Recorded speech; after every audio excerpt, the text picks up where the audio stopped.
Yo.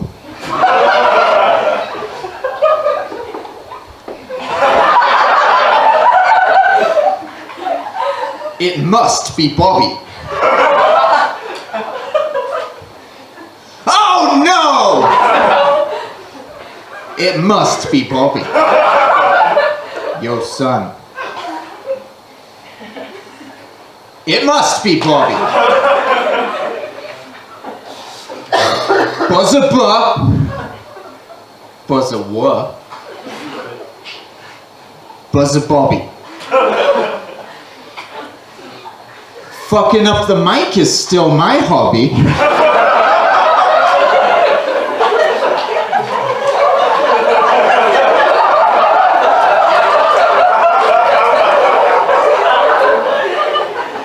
For fucking up the mic, yo-yo must be. Do-do! Yeah. Yeah. Anyway.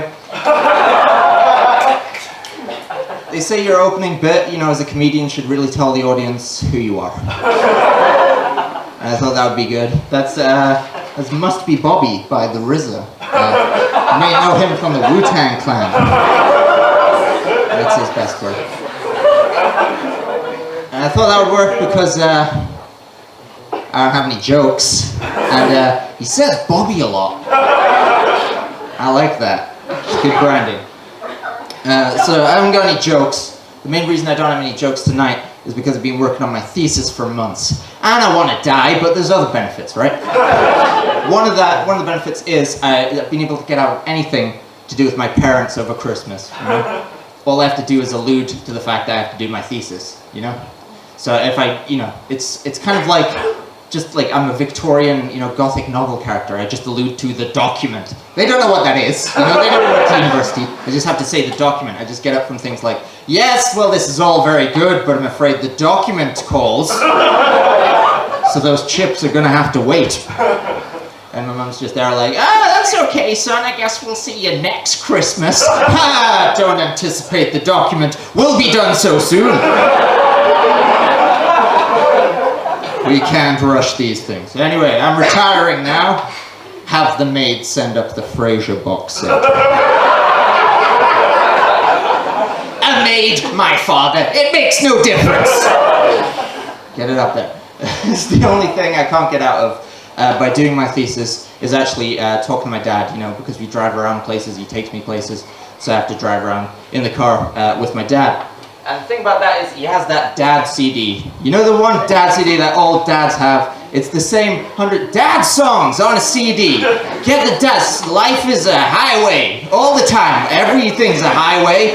If you've got a car, drive that on the highway. Get out on. Why aren't you on the highway?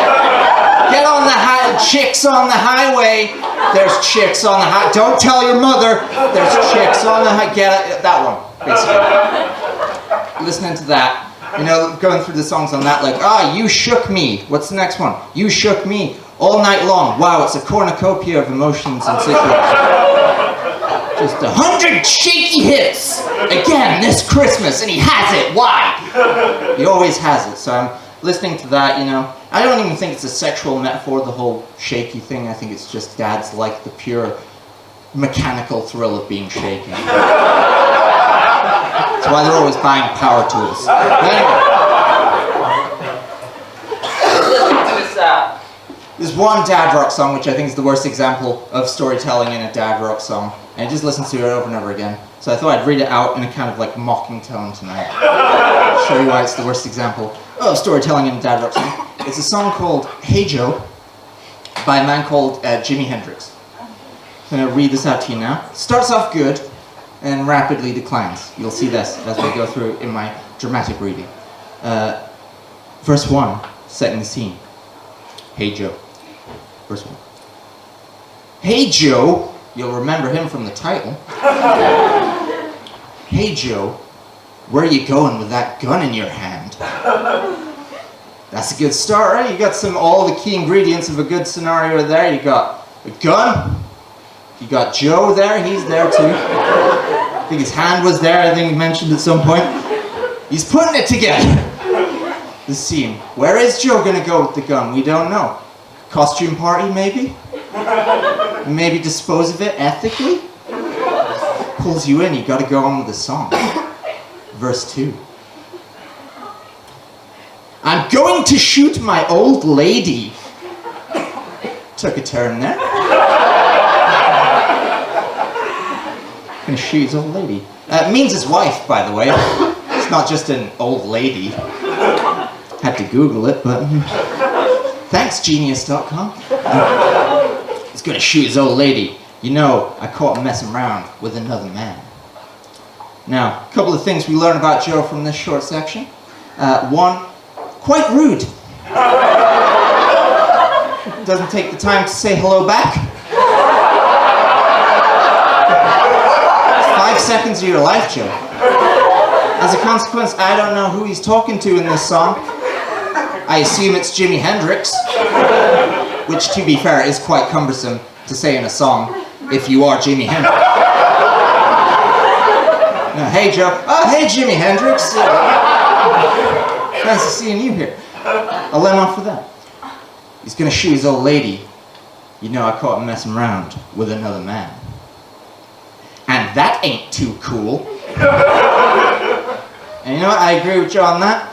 But I would also put murder in that kind of box.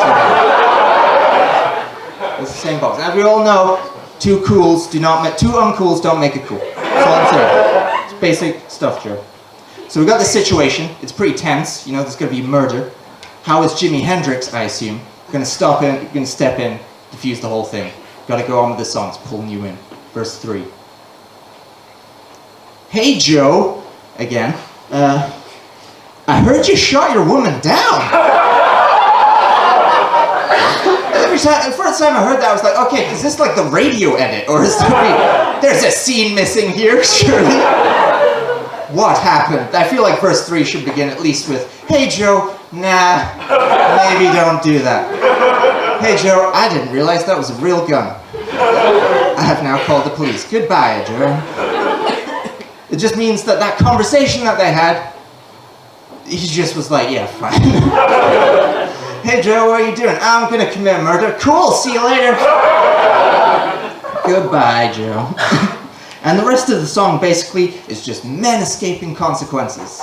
It's like, hey, what are you gonna do now? And he's like, I'm gonna go down south, down Mexico way, which is a very interesting solution to that problem. It's like, hey, are you gonna, face up to what you did? And he's like, nah, I'm gonna move house. Don't like where I'm living now. It's covered in old lady.